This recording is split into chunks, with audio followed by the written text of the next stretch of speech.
Hey, salut et bienvenue sur notre chaîne. Ici, nous parlons de développement personnel, d'entrepreneuriat et de motivation.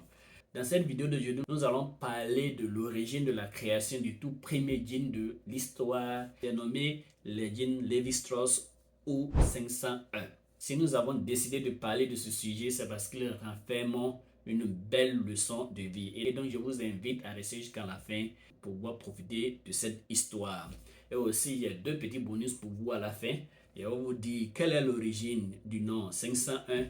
Je vais vous dire aussi quelle est l'origine de cette petite poche que nous voyons sur la plupart des jeans. Donc l'histoire des jeans a commencé en 1873 quand le jeune Loeb Strauss de la famille des Strauss, donc c'était Loeb Strauss, pas Levi Strauss. Loeb Strauss a décidé d'aller en Californie dans une mine d'or.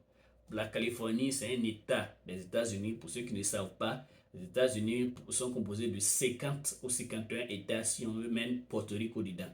Donc, le jeune Levi Strauss a décidé d'aller en Californie pour aller chercher de l'or, donc de l'argent pour pouvoir venir aider sa famille qui avait des difficultés financières. Mais une fois sur le terrain, et vu les conditions de vie et de travail difficiles des mineurs, et aussi le fait que le jeune Loeb Strauss il était frêle et mince, c'est-à-dire qu'il n'était pas trop robuste physiquement. Donc il a compris qu'il ne pouvait pas réussir en tant que mineur. Et donc il a décidé de revenir à la maison. Mais attention, ce qui peut être vu comme un échec ne l'est pas véritablement. Parce que le jeune Loeb Strauss est venu à la maison avec une ingénieuse idée qui va révolutionner le monde de l'industrie du textile pour toujours. Bien qu'il n'avait pas la force de creuser comme les autres mineurs, a remarqué que la tenue que portaient la plupart des mineurs ne durait pas.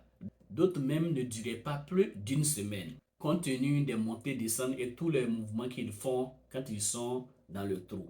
Et une fois en famille, le jeune Loeb Strauss a réuni les autres membres de la famille et leur a fait part de la remarque qu'il a fait sur les champs de mine.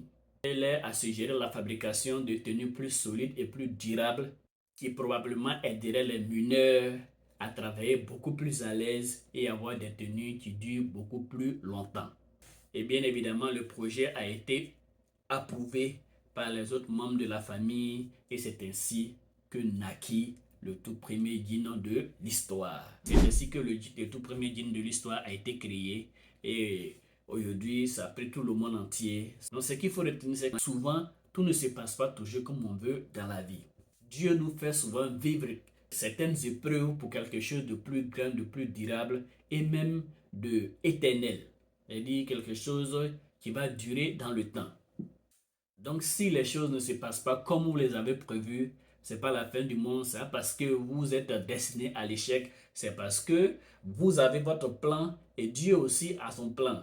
Et comme c'est Dieu qui connaît le futur, nous on connaît certes le passé et le présent, mais le futur on ne le connaît pas, alors que Dieu le connaît. Donc peut-être qu'il nous fait échouer, il n'approuve pas notre projet dans le temps pour pouvoir nous permettre d'apprendre certaines choses. Quelqu'un qui a passé le bac à plusieurs reprises, qui ne marche pas, c'est parce que tu ne vaux rien en quelque sorte. D'autres même sont plus forts que plein de personnes qui ont eu. Mais si Dieu retarde votre bonheur, c'est parce que devant là-bas, il vous réserve quelque chose de plus grand.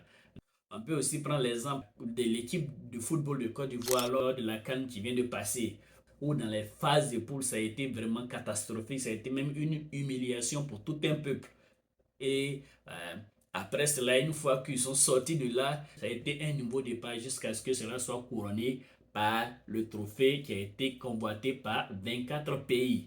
Et donc vous voyez, être pratiquement dernier et puis revenir avec le trophée, c'est une prouesse, ça c'est quelque chose de grand. Et donc souvent, si Dieu rétablit notre bonheur, c'est parce qu'il nous réserve quelque part quelque chose de grand. Donc il faut rester. Il faut garder espoir et continuer de lutter. Surtout, comme on le dit en anglais, never ever give up. Ne jamais abandonner. Peu importe ce qui se passe dans votre vie, il y a toujours la solution quelque part. Il faut continuer de chercher. Il faut continuer de chercher, de lutter. Et comme le dit un auteur, chaque échec que vous connaissez vous amène vers forcément la victoire. Parce que quand vous posez un acte qui n'a pas été la bonne, vous n'allez plus jamais revenir dessus. À moins que vous soyez naïf. Et comme je sais que vous n'êtes pas naïf, donc vous n'allez plus jamais revenir dessus. Du coup, ça va forcément vous rapprocher de votre but. Rappelons-nous de Albert Einstein. Quand il voulait fabriquer l'ampoule électrique, il a dit il a essayé plus de 10 000 fois de fabriquer l'ampoule électrique.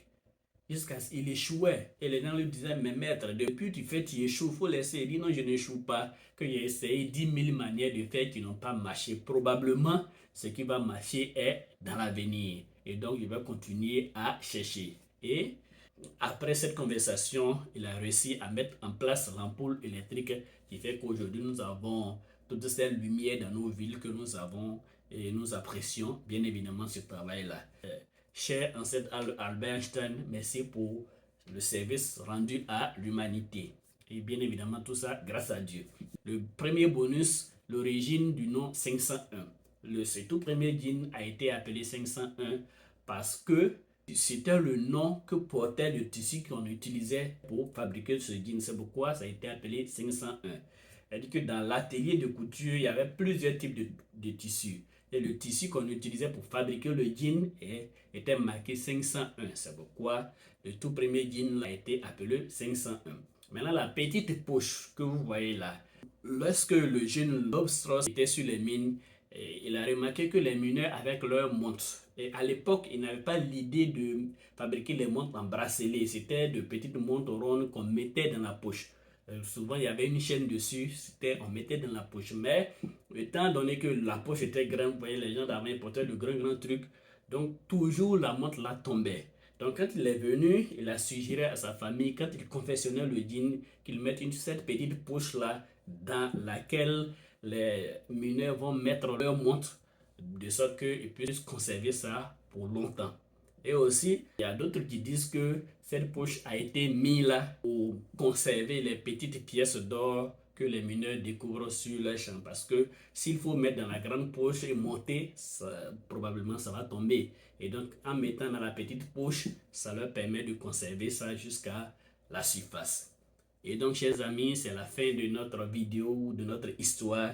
Si elle vous a plu, ne manquez pas de liker, de commenter, de partager, surtout de vous abonner à la chaîne et d'activer la cloche de notification pour profiter de nos vidéos futures. Merci d'avoir suivi cette vidéo jusqu'à la fin. Que Dieu vous bénisse chez vous.